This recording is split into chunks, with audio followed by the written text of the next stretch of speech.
ଅଧା ପେନ୍ଥା କରମଙ୍ଗା ଫଳିଛି ତଟକା ପନିପରିବା। ନାଲି ନୀଳ ହଳଦୀ ରଙ୍ଗର ଫୁଲରେ ଭରିଛି ଛାତ। ଯୁଆଡ଼େ ଦେଖିବେ ସିଆଡ଼େ ଗଛ। ସବୁଜ ବନାନୀ ସଦୃଶ ଏହି ଛୋଟିଆ ଛାତରେ ଲାଗିଛି ବାଇଗଣ, କଦଳୀ, ଲଙ୍କା, ହଳଦୀ, ଅଦା, ପିଆଜଠାରୁ ଆରମ୍ଭ କରି ବିଭିନ୍ନ ପ୍ରକାର ଶାଗ। ଟଗର, ସେବତୀ, ମଲ୍ଲି, ମାଳତୀ, ମନ୍ଦାର ସାଙ୍ଗକୁ ଗଛରେ ଭରିଛି ବ୍ରହ୍ମକମଳ କଢ଼ି। ରଙ୍ଗୀନ ଫୁଲର ତୋରଣ ସଦୃଶ ସଜେଇ ହୋଇଛି ଛାତ। ତା ସାଙ୍ଗକୁ ଡ୍ରାଗନ, ଡାଳିମ୍ବ, ପିଜୁଳି, କୋଳି ଭଳି 36 ପ୍ରକାର ଫଳ ମଧ୍ୟ ଫଳିଛି। ସକାଳ ହେଲେ ଚାଙ୍ଗୁଡାରେ ଚାଙ୍ଗୁଡାଏ ଫୁଲ, ଫଳ ଆଉ ପନିପରିବା ବାହାରୁଛି। କହିବାକୁ ଗଲେ ଛାତ ସମ୍ଭାଳିଛି ହାଣ୍ଡିଶାଳ। ଏ ହେଉଛି ଭୁବନେଶ୍ୱର ମୈତ୍ରୀ ବିହାର ବାସିନ୍ଦା ସସ୍ମିତା ସାହୁଙ୍କ ଛାତ। ନିଜ ଛାତ ଉପରେ ସସ୍ମିତା କରିଛନ୍ତି କିଚେନ ଗାର୍ଡେନ।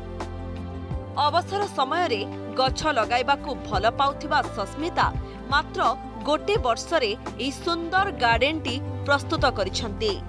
ଭୁବନେଶ୍ୱର ପରିବା ବଜାରରେ ମହଙ୍ଗା ମାଡ଼ ହେଉଥିବା ବେଳେ ସେ ବାହାରୁ କେବେ ବି ପରିବା କିଣି ନଥିବା କହିଛନ୍ତି।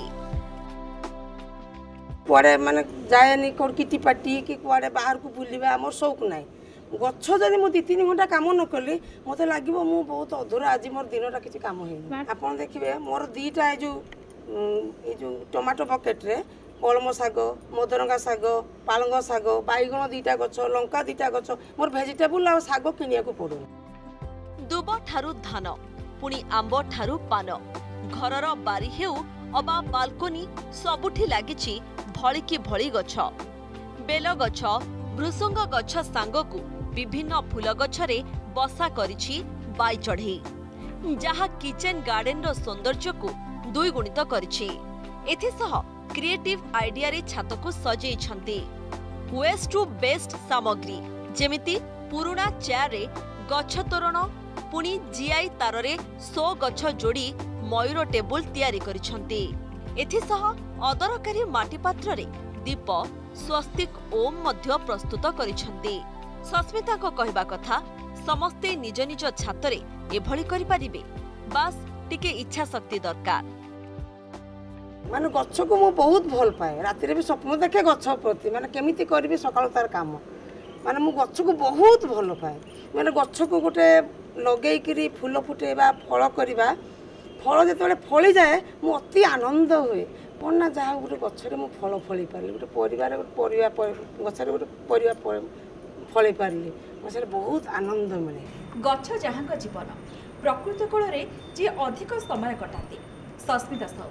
ଭୁବନେଶ୍ୱର ବାସିନ୍ଦା ସସ୍ମିତା, ଯିଏକି ନିଜ ଛାତ ଉପରେ ଫୁଲ, ଫଳ, ପନିପରିବା ଭଳି ଅନେକ ଗଛ ଲଗାଇଥିବା ବେଳେ ପରିବେଶକୁ ଗଛର ସାହାରାରେ ବଢ଼ାଇଛନ୍ତି। ଏବଂ ତାଙ୍କ କହିବା କଥା, କୌଣସି ବି ଗଛ ଲଗାଇବାକୁ ହେଲେ ତାକୁ ଛୋଟ ପିଲା ଭଳି ଟ୍ରିଟ୍ କରିବାକୁ ପଡ଼େ, କାହିଁକି ନା ଗଛ ହିଁ ଆମର ପ୍ରକୃତ ବନ୍ଧୁ।